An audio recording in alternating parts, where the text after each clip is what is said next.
So yun mga boss, ngayon pag-usapan natin kung anong Town Hall ba naalak ang mga pet.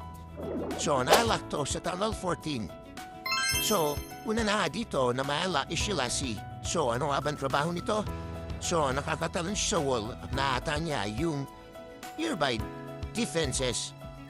So, ito yung kaunahan na maalak. And then, after nito, maalak naman natin yung pangalawa. Ito naman, na walang iba, kundi ang electro-owl. So, mostly ginagamit to. So, Arden. So, ang trabaho naman ito is para meron tong kuryente. Nababounce back yung nearby target. Pinokuryente nito, so additional damage sa hero nyo. Yan si electro-owl na maalak sa Town Hall 14. And then, assured pa dito na maalak natin na hero na isa rin sa mga importante sa Town Hall 14. Ito na nga, Unicorn. Ang Unicorn naman ang trabaho nito. Yung per niya na hero is hinihil niya. So mostly ginagamit sa Mark Win. So yan yung tatlong hero na na-unlock sa Town Hall 14. So syempre, after nito, ay ma-unlock naman tayo sa Town Hall 15. So sa Town Hall 15, iba naman yung hero na ma-unlock or yung pet na tinatawag. So, ito na yon. Sa Town Hall 15, ito ang ma-unlock natin. Ay, yan, si Frosty. Si Frosty naman ay yung hereby defenses niya is may ispaw. So parang cross.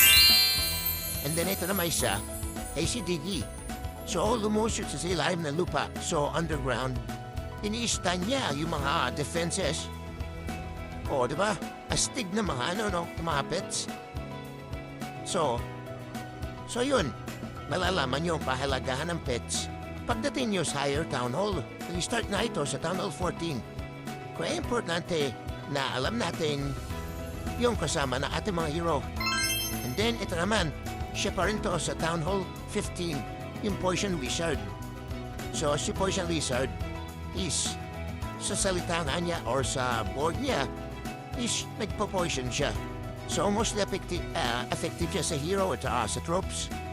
Makikita nyo, minilalabas siya na parang digido o poison na tinatawag.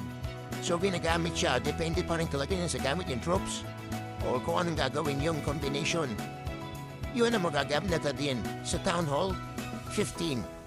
So isa pa rin hero na yan, napaka-importante. Itong sunod, ito naman yung ating Phoenix, yung Fury Finale. So, ibig sabihin, tong hero na to, kung makikita nyo, invulnerable siya. So, pag last minute, bago siya mamatay, sobrang kunat talaga niya. So, syempre, iba pa rin yung merong kang pet. So, yung pet, sila yung secondary natin.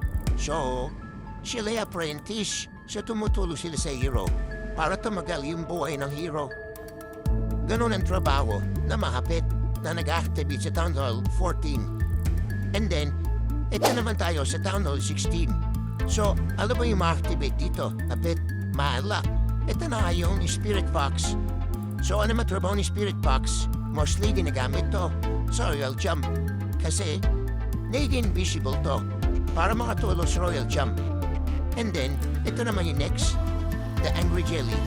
So ito naman, ang target nito is defenses. So binibrainwash niya yung mostly ginagamit to sa Warden. Binibrainwash niya yung Warden para kanyang defenses para malapit at magkaroon ng magandang panel doon sa base. So, ito naman yung Angry Jelly. Ito yung last na kailangan or na-unlock sa T16. So, syempre, yung pinaka-last natin is yung TH17. So, ano mabainom sa TH17 na-unlock? So, ito yung Sneezy. So, ano ba si Sneezy? So, supporting airdrop siya and na-attack niya yung defenses. So, maganda rin itong gamitin sa Town Hall 17. So, yung mga pro player, ginagamit talaga to. So, makapansin nyo, yan yung mga pets na nag-start sa Town Hall 14, 15, 16, and then 17. Yan yung mga importante na supporting sa ating hero. So malaking bagay yan kasi meron sila na itutulong para mapahaba yung buhay ng ating mga hero. So yun lang naman na mga pet kung sa NTH na left age, 14 nag-start, 15, 16, 17, dun mag-start talaga yung discarding nyo at yung combination nyo ng pet at yung drops nyo. So yung may mga Clan War League nga para dyan, good luck. And then yung Hamajam, enjoy lang natin. And then yung mga nakakuha ng mga magandang free sa ating event. So, congrats. So, tuloy-tuloy lang natin ang game. Grind lang tayo para tuloy-tuloy ang ating pag-upgrade at pag-max ng ating mga beses. Yung mga addict dyan ay magsitulog naman kayo. Mahaba pa yung days na ating event. So, yun lang naman, Daray.